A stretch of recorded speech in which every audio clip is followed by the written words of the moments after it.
Assalamualaikum warahmatullahi wabarakatuh. Halo anak-anak kelas 4, Alhamdulillah kita bertemu lagi di Iyo Irwan Channel. Kita akan belajar bersama lagi ya. Kita akan belajar tema 6, cita-citaku. Subtema 3, giat berusaha meraih cita-cita. Kita akan mulai pembelajaran kedua. Anak-anak semuanya simak baik-baik video ini ya, supaya kalian memahami apa yang disampaikan Pak Irwan. Salam semangat dan sukses untuk kalian semuanya. Anak-anak, mari kita mulai pembelajarannya. Anak-anak kelas 4, kita akan mulai pembelajaran kelas 4, tema 6, subtema 3, pembelajaran kedua. Nah, kita akan belajar subtema 3 yaitu giat berusaha meraih cita-cita. Anak-anak, kompetensi dasar yang akan kalian pelajari dalam pembelajaran 2 ini, pertama, muatan pelajaran bahasa Indonesia, KD 3.6, menggali isi dan amanat puisi yang disajikan secara lisan dan tulis dengan tujuan untuk kesenangan. KD 4.6, melisankan puisi hasil karya pribadi dengan lafal, intonasi, dan ekspresi yang tepat sebagai bentuk ungkapan diri. Untuk muatan pelajaran SPDP, KD 3.4, mengetahui karya seni rupa, teknik tempel. KD 4.4, membuat karya kolase, montase, aplikasi, dan mozaik. Untuk muatan pelajaran IPA, KD 3.2, membandingkan siklus hidup beberapa jenis makhluk hidup, serta mengaitkan dengan upaya pelestariannya. KD 4.2, membuat skema siklus hidup beberapa jenis makhluk hidup yang ada di lingkungan sekitarnya dan slogan upaya pelestariannya. Adapun tujuan pembelajaran yang akan dicapai di pembelajaran 2 ini, pertama, 1. Melalui kegiatan membaca puisi, siswa mampu mendeklamasikan puisi dengan lafal dan intonasi yang benar. 2. Melalui kegiatan membuat kolase, siswa mampu menjelaskan dan membuat karya seni aplikasi dengan teknik yang benar sesuai contoh. 3. Melalui kegiatan mencari informasi dan berdiskusi dengan kelompoknya, siswa mampu menjelaskan dan mempresentasikan cara pelestarian makhluk hidup yang ada di lingkungan sekitar dengan benar. Anak-anak, perhatikan gambar berikut ini. Pernahkah kamu menemui anak-anak yang bekerja menjadi pemulung seperti gambar tersebut? Nah, jika pernahkah kamu berpikir mengapa mereka bekerja di usia muda? Apa yang menyebabkan mereka bekerja ya? Nah, apakah yang dilakukan mereka ketika melakukan pekerjaan memulung itu? Iya, memungut sampah. Kemudian, apakah peran mereka di masyarakat? Nah, tentunya sangat berperan ya, karena kalau tidak ada mereka, sampah bisa menumpuk dan tentunya bau. Dengan adanya mereka, maka lingkungan bisa menjadi bersih loh. Nah, tahukah kamu bahwa beberapa anak pemulung tetap bersekolah? Mereka memiliki cita-cita juga seperti kamu. Bahkan, ada beberapa pemulung yang telah mencapai cita-citanya dengan gemilang.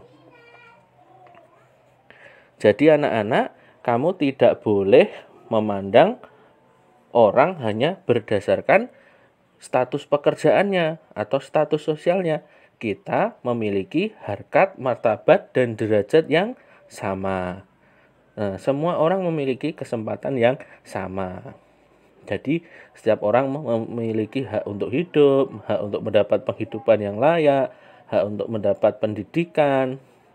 Nah, itu semuanya sama diatur dalam undang-undang.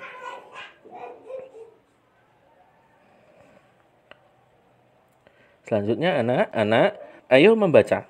Ada teks bacaan berjudul Aku Sarjana Pemulung. Namaku Wahyudin, biasa dipanggil Wahyu. Aku anak pasangan buruh tani. Aku tinggal bersama kelima saudara tiriku dan 2 adikku, selain orang tuaku. Karena kemiskinan, tidak ada satupun dari kakak tiriku yang dapat menamatkan sekolah dasarnya. Aku pun terancam demikian, karena kami tidak punya uang untuk sekolah. Tetapi aku bertekad, aku harus sekolah. Saat subuh, aku pergi mengumpulkan sampah plastik dan kardus untuk dijual. Pekerjaanku ini disebut memulung. Aku adalah seorang pemulung. Hasil dari memulung digunakan untuk membayar uang sekolahku. Aku memulung sejak usia 10 tahun pada saat aku duduk di kelas 4. Untuk menamatkan sekolah dasar, aku perlu tambahan biaya. Selain memulung, aku pun menggembalakan kambing tetangga. Sewaktu SMP, aku juga berjualan gorengan. Apapun kulakukan agar aku dapat sekolah. Pada saat SMA, aku menjalani 7 profesi sekaligus agar aku tetap sekolah. Tetapi meski demikian, aku selalu dapat menjadi juara di sekolahku. Pada tahun 2013, aku telah menyelesaikan kuliahku di Jakarta dengan tetap menjadi pemulung. Lalu, aku mendapatkan beasiswa untuk melanjutkan kuliah kembali di ITB, Institut Teknologi Bandung, yang kini hampir selesai. Aku bangga telah mencapai cita-citaku untuk terus sekolah, meskipun dengan perjuangan panjang dan berat. Nah, anak-anak, di sini tadi ada cerita seorang yang bernama Wahyudin. Dia adalah seorang anak dari keluarga yang kurang mampu, sehingga untuk sekolah itu sangat sulit karena tidak memiliki uang. Tetapi tekadnya yang kuat dalam belajar dan ingin sekolah membuat dia bekerja menjadi seorang pemulung, dan hasil pemulungnya itu dia gunakan untuk membiayai sekolahnya. Di SMP dia bahkan berjualan gorengan. Waktu SMA bahkan 7 profesi sekaligus dia lakukan, dia jalani agar tetap bisa sekolah. Kemudian saat dia kuliah pun di Jakarta, dia juga tetap menjadi pemulung. Lalu pada akhirnya dia melanjutkan kuliahnya di ITB dengan mendapat beasiswa. Nah, anak-anak, kamu harus bisa mencontoh tekad di si Wahyudin ini tadi. Dengan keterbatasannya, dia tetap berusaha keras agar dapat meraih cita-citanya. Kamu perlu mencontoh si Wahyudin ini tadi. Anak-anak, dari cita-cita Wahyudin ini tadi, kita dapat mengetahui halangan yang dihadapi oleh Wahyudin, sikap yang dimiliki oleh Wahyudin, dan usaha yang dilakukan oleh Wahyudin. Berdasarkan teks tadi, halangan yang dihadapi Wahyudin yaitu kondisi keluarga Wahyu atau Wahyudin yang miskin membuat ia terancam putus sekolah. Bahkan tadi dijelaskan bahwa kakak-kakak tirinya pun tidak ada yang bisa menamatkan sekolah karena keterbatasan biaya. Sikap yang dimiliki oleh Wahyudin, dia pekerja keras dan tidak gengsi. Tentunya kalau dia gengsi, dia tidak akan menjadi seorang pemulung. Pasti dia malu. Karena dia tidak gengsi, maka dia tetap bekerja sebagai pemulung dan tetap bersekolah.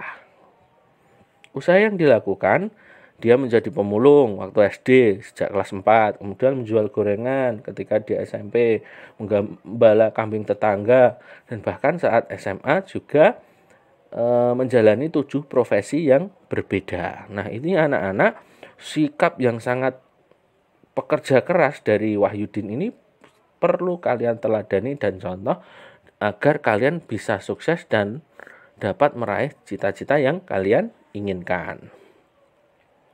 Nah, apa saja prestasi yang telah diraih Wahyudin karena usaha dan kerja kerasnya?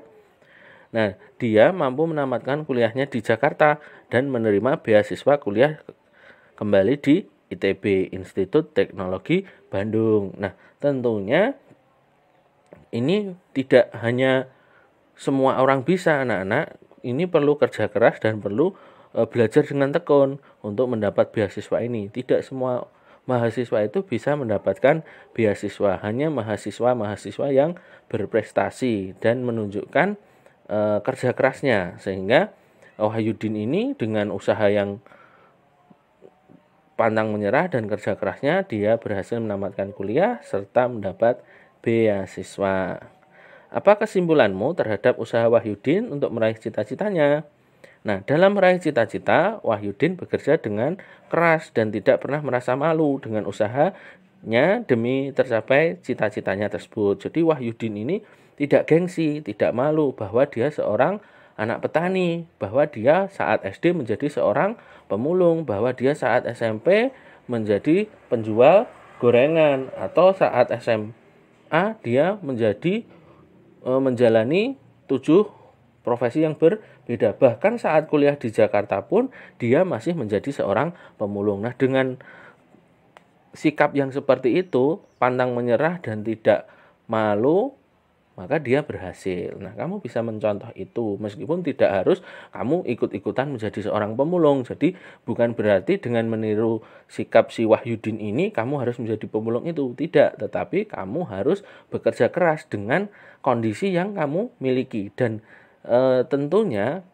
kita perlu ada niat, semangat. Nah, nanti kita akan menjadi orang yang hebat.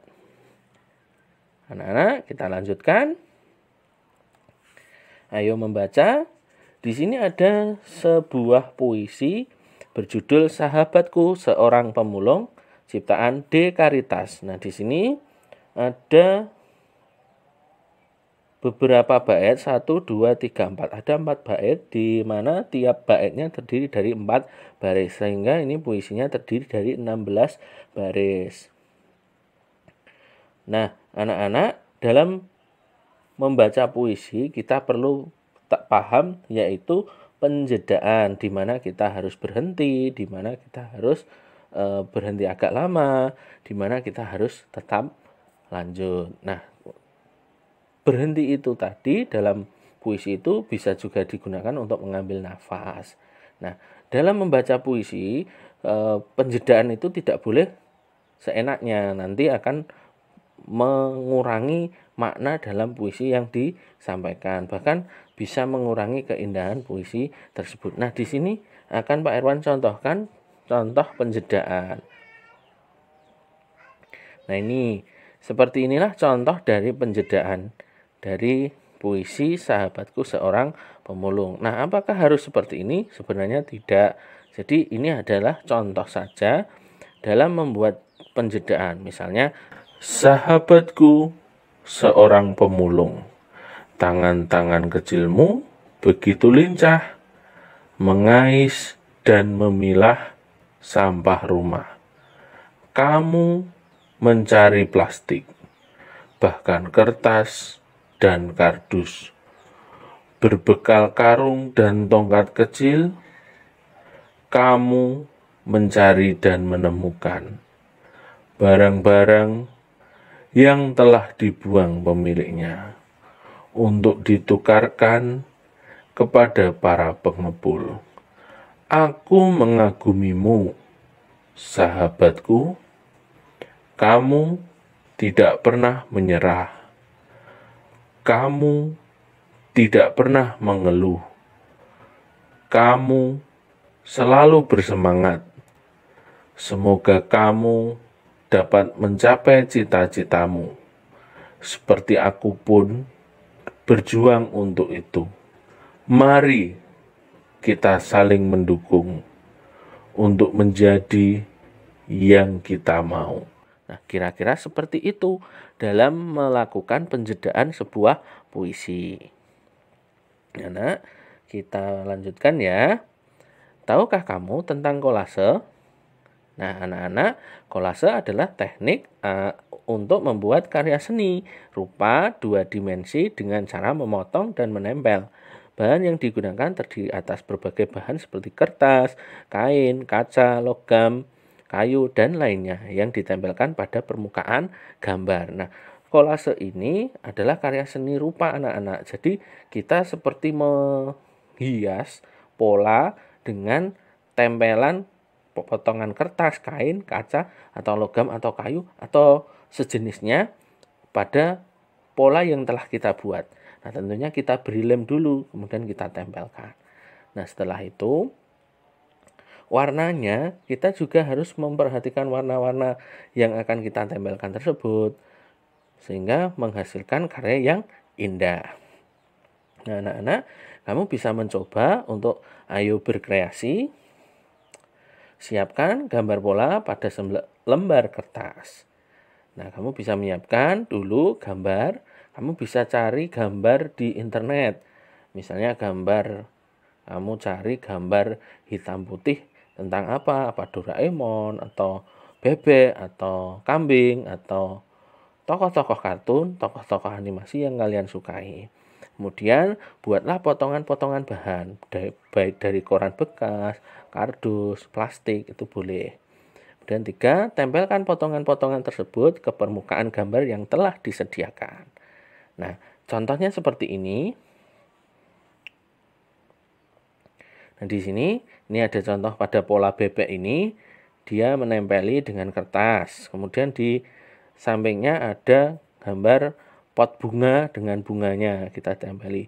Dan di sampingnya ada gambar mobil. Nah, seperti itu. Nah, kita menempeli pola yang sudah jadi. Jadi kita tidak perlu menggambar, kamu tinggal cari saja gambar-gambar tersebut. Tapi kalau kamu mau menggambar sendiri juga diperbolehkan. Asalkan gambaranmu itu cukup baik. Nah, nanti kalian coba praktekkan ya. Kemudian hasil praktek kalian nanti di mana kalian menempelkan kertas atau potongan kain atau koran, kardus dan sebagainya itu nanti hasilnya kalian foto. Kemudian kamu kirimkan ke Pak Irwan. Nanti Pak Irwan nilai. Selanjutnya anak-anak, tahukah kamu bahwa sampah telah menjadi masalah lingkungan yang semakin sulit diatasi? Sampah plastik telah menutupi beberapa samudra dan mengakibatkan kerusakan lingkungan yang serius. Banyak hewan laut mati karena memakan sampah plastik. Salah satu cara yang dilakukan masyarakat kini adalah dengan menggalakkan gerakan daur ulang sampah plastik.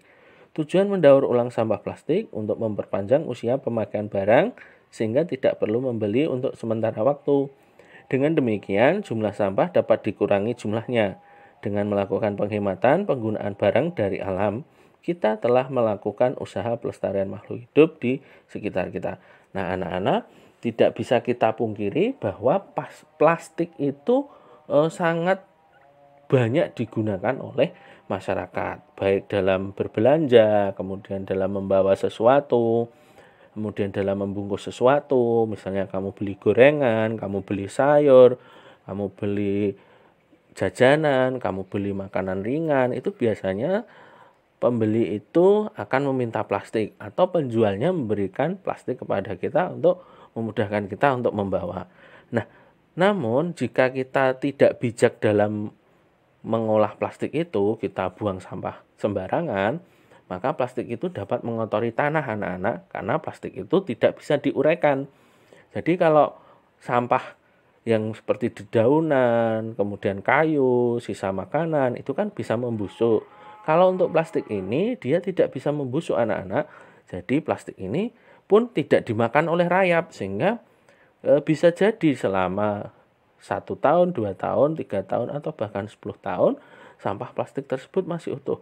Bayangkan kalau berjuta-juta ton plastik itu dibuang, nah bagaimana? Kalau di tanah, maka akan menyebabkan polusi tanah. Nah, bagaimana jika dibuangnya di perairan, di sungai, kemudian hanyut hingga sampai ke laut? Berjuta-juta ton plastik menjadi mengotori lautan atau sungai sehingga menjadi polusi air. Nah, salah satu usaha yang kita lakukan bisa menggunakan daur ulang. Jadi kita bisa membawa plastik sendiri atau bisa kita membawa peralatan tas sendiri, atau kita bisa juga menggunakan pembungkus-pembungkus yang terbuat dari bahan alam seperti daun, misalnya daun jati, kemudian daun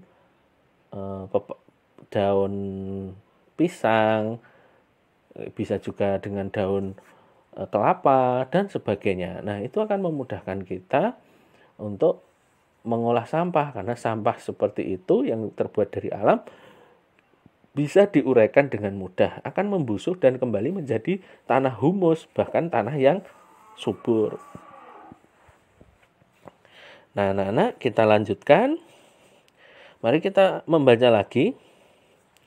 Keanekaragaman makhluk hidup telah memberikan manfaat bagi kehidupan manusia atau makhluk hidup lainnya. Sepantasnya, manusia berusaha dan bertindak untuk memelihara, mengembangkan, dan menjaga keanekaragaman makhluk hidup sebagai sumber daya alam hayati agar senantiasa dapat memperoleh manfaatnya. Masyarakat dunia sekarang harus segera bertindak melestarikan keanekaragaman makhluk hidup. Dampak buruk yang diakibatkan kepunahan makhluk hidup telah merugikan bagi manusia itu sendiri.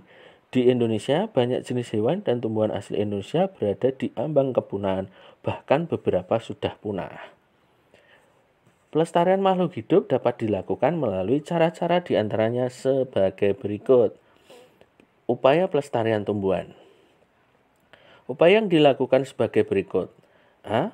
Kebun koleksi biasanya hanya untuk mempertahankan tumbuhan bibit unggul. Contoh kebun kelapa di Bone-Bone, kebun mangga di Pasuruan.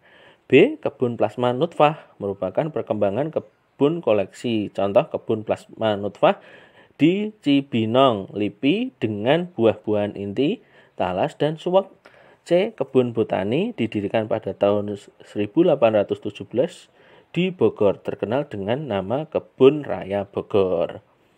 Kemudian, upaya pelestarian hewan. Upaya yang dilakukan sebagai berikut. A. Menangkar hewan langka dengan cara mengisolasi hewan tersebut. A. Mengambil telur B. Mengambil telur-telur hewan untuk dibantu menetaskannya. C. Memindahkan hewan langka ke tempat lebih cocok. D. Membuat undang-undang perburuan.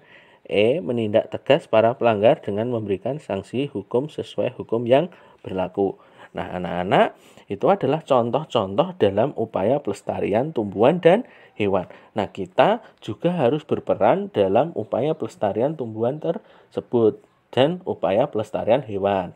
Mengapa? Karena dengan adanya hewan dan tumbuhan tersebut, maka keseimbangan ekosistem di lingkungan kita akan terjaga.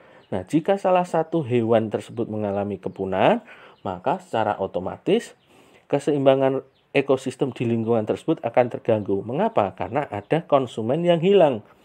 Nah, misal contohnya padi, kemudian dimakan tikus, kemudian dimakan ular, dan dimakan elang. Nah, ketika kita membasmi ular, maka tikusnya akan semakin banyak karena tidak ada yang memakan tikus tersebut. Sedangkan si elang yang makanannya adalah ular bisa jadi ikut punah. Nah, jadi seperti itu. Kita harus melestarikan hewan-hewan langka dan tanaman-tanaman langka yang ada di lingkungan sekitar kita. Nah, cara-caranya seperti ini yang dijelaskan dalam teks bacaan ini. Anak-anak, kita lanjutkan. Kita sudah sampai di refleksi pembelajaran. Apa yang sudah kita pelajari dalam pembelajaran 2 ini?